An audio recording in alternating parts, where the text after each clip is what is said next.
You ask Tiger to solve. This deals with linear equations with one unknown. The final result is a equals -3. Let's solve it step by step. Group all constants on the right side of the equation. Subtract 8 from both sides. Group like terms. Simplify the arithmetic.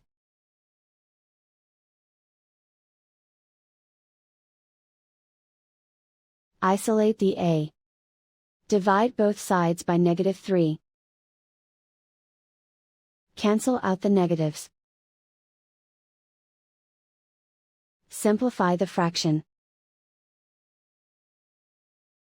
Move the negative sign from the denominator to the numerator. Find the greatest common factor of the numerator and denominator. Factor out and cancel the greatest common factor. And so the final result is a equals -3.